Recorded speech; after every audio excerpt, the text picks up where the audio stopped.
রহমানুর রহিম। আসসালামু আলাইকুম। আমি লিপি আক্তার, লিপি রান্না থেকে আপনাদের স্বাগতম। আশা করি আপনারা সবাই ভালো আছেন। আমি আবার হাজির হয়েছি আপনাদের মাঝে একটি রেসিপি নিয়ে, যেটি কিনা মুরগির রোস্ট। তো মুরগির রোস্ট করতে আমরা সবাই কম বেশি পারি, কিন্তু খুব সহজে এবং ঘরে থাকা উপকরণ দিয়ে আমি কিভাবে আজকে এই মুরগির রোস্টটি বানিয়েছি, চলুন দেখে আসি। আর এই মুরগির রোস্টটি বানাতে আমার কি কি লাগছে। এখানে আমি মুরগি নিয়েছি, দেশি মুরগি কেটে রোস্টের সাইজ করে নিয়েছি।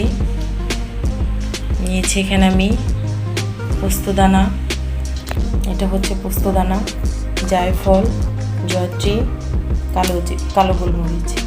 আর নিয়েছি এখানে 1 টেবিল চামচ ঘি, 3 টেবিল চামচ পেঁয়াজ বাটা, 1.5 চামচ সস, টমেটো সস, 1.5টা লেবু, পেঁয়াজ কুচি 1 বাটি, কাঁচামরিচ বেশ কয়েকটি, দারচিনি 3টি, এলাচ 4-5টি, তেজপাতা 3-4টি, আদা বাটা 3 চামচ, দই, টক দই 1 কাপ। এখানে যে আমি জায়ফল, জয়ত্রী, পোস্তদানা দেখিয়েছিলাম সেটিরই পেস্ট করে নিয়েছি। আমি কিন্তু আস্ত দিব না, পেস্ট দিব। লাগছে এখানে আমার চিনি আছে এখানে 2 চামচ। মিষ্টিটা আপনাদের স্বাদ অনুসারে দিবেন। কেউ চিনি কম খায়, কেউ একটু বেশি খায়, সেই অনুসারে চিনি দিবেন। চলুন দেখে আসি কীভাবে আমি রান্নাটা আমার শেষ করি। প্রথমে আমি লেবুর রস নিয়েছিলাম, সেটা দিয়ে দেব মুরগিতে। কাঁচা মুরগির মাংসে লেবুর রসটা দিলে মাংসর যে একটা কাঁচা গন্ধ আছে সেটা থাকবে না। আর দিয়ে দিতে হবে আদার যে একটু রস হয়েছে, এই রসটা দিয়ে দিচ্ছি, শুধু রসটা অল্প করে।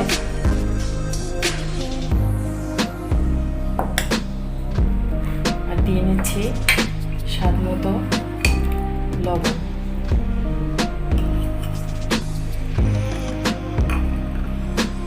দিয়ে ভালো করে মুরগির গায়ে লেবুর রস, আদার রস, লবণ এগুলো মেখে 30 মিনিটের জন্য ঢেকে রেখে দেব। ফিরছি 30 মিনিট। 30 মিনিট পর আমি চুলায় একটি প্যান বসিয়ে নিলাম আর তেল দিয়ে নিচ্ছি রোস্টগুলো ভাজার জন্য।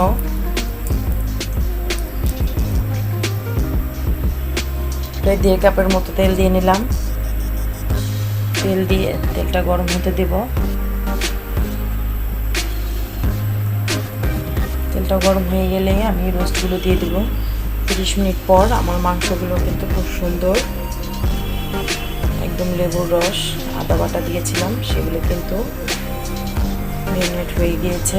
এখন আমার তেলটা গরম হয়ে গিয়েছে, আস্তে আস্তে করে মুরগির মাংসটাকে দিয়ে দেব। খুব সাবধানে দিবেন।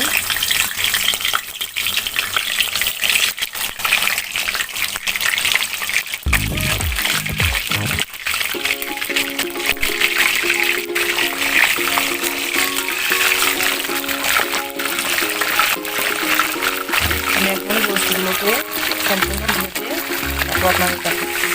মুরগির মাংস আমার ভাজা হয়ে গিয়েছে, ভেজে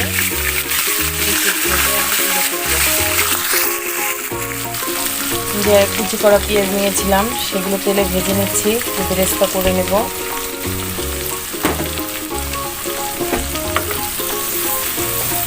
বেরেস্তার মতো রং হলেই আমি পেঁয়াজগুলোকে তুলে ফেলবো। পেঁয়াজটা আমার কিন্তু খুব সুন্দর লাল হচ্ছে। এখন বেরেস্তাটা আমি উঠে ফেলবো। এই পর্যায়ে আমার চুলাটা বন্ধ আছে।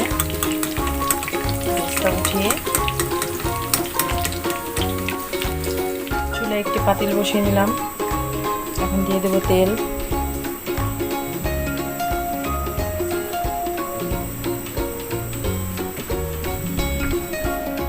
তেল দিয়ে নেব ঘি।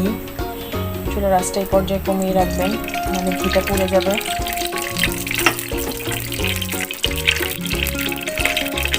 দিয়ে নিচ্ছি দারচিনি, এলাচ, তেজপাতা,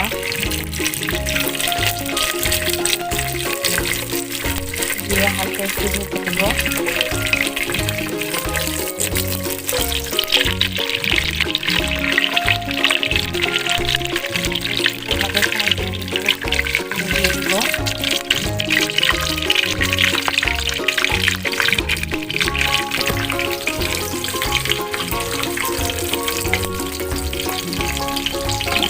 ভাজা হয়ে গিয়েছে, পর্যায়ে দিয়ে নেব পেঁয়াজ বাটা।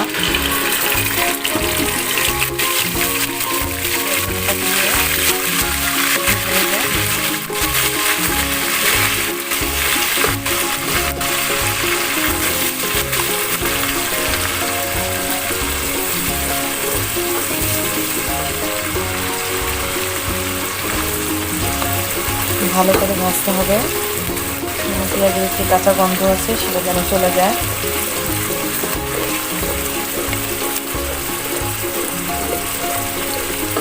পেঁয়াজটা আমার ভাজা হয়ে গেছে, দিয়ে নিচ্ছি আদা রসুনের পেস্ট, দিয়ে আবার একটু ভালো করে ভাজবো, কাঁচা গন্ধটা যেন না থাকে।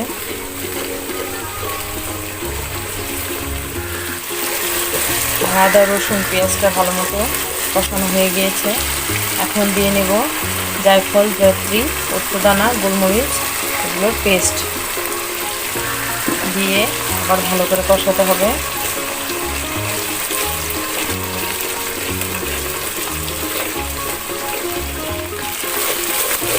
এই পর্যায়ে দিয়ে নেব টমেটো সস। টমেটো সসটা দেওয়ার কারণে কিন্তু কালারটাও সুন্দর আসবে আর মাংসটাও একটু ভাব আসবে।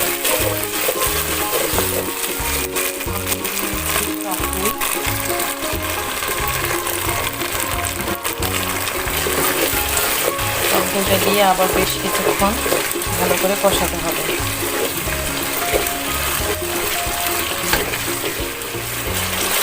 মশলাটা কিন্তু খুব সুন্দরভাবে কষানো হয়ে গিয়েছে, তেল উপরে উঠে গিয়েছে। এই পর্যায়ে আমি দিয়ে নিচ্ছি লবণ স্বাদ মতো। যেহেতু টক দই আছে লবণ একটু বেশি লাগবে, আর মুরগি ভাজার সময় যেহেতু আমি লবণ দিয়েছি তাই আন্দাজ মতোই লবণটা দিয়েছি। কিন্তু মশলাটা থেকে তেল উপরে উঠে এসেছে। মশলাটা যত বেশি কষাবেন তত ভালো হবে। তেল উপরে ভেসে উঠলেই কিন্তু বোঝা যায় যে মশলাটা ভালো কষানো হয়েছে। এই পর্যায়ে আমি ভাজা মুরগিগুলো দিয়ে দিচ্ছি।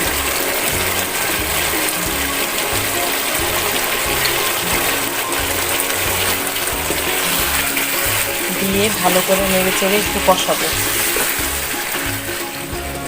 মাংসগুলো দিয়ে ভালো করে নেড়েচেড়ে এখন আমি 5 মিনিটের জন্য চুলাটাকে মিডিয়াম আঁচে রেখে ঢেকে দেব। ফিরছি 5 মিনিট পর। 5 মিনিট পর ঢাকনাটা তুলে দেখছি মাংসটা কিন্তু খুব সুন্দরভাবে কষানো হচ্ছে।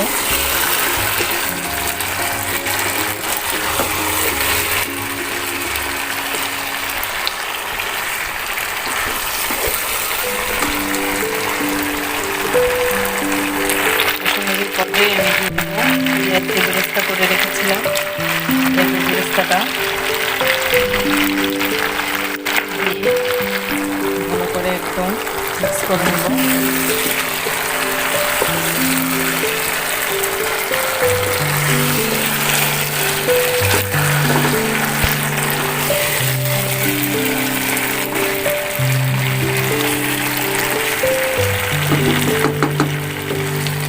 আর 10 মিনিট কষাবো। আবার ঢেকে দিচ্ছি। ফিরে আসলাম 10 মিনিট পর। মাংসটা কিন্তু কষানো হয়ে গিয়েছে। পর্যায়ে আমি দিয়ে নেব পানি, দিয়ে চেড়ে মাংসের সাথে মিক্স করে নিতে হবে।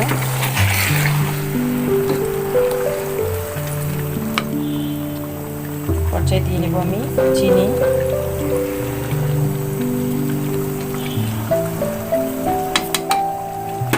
চিনিটা দিয়ে আবার ভালো করে নেড়ে চেড়ে দেব।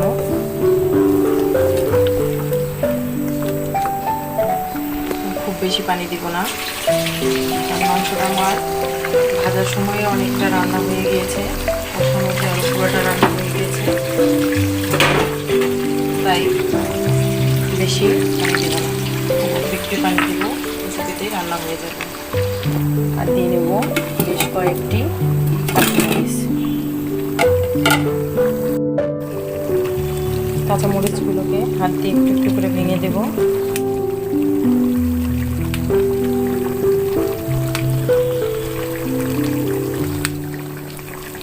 যেন ঝাল বের হয়ে যায়, ঘ্রাণটাও ভালো থাকে।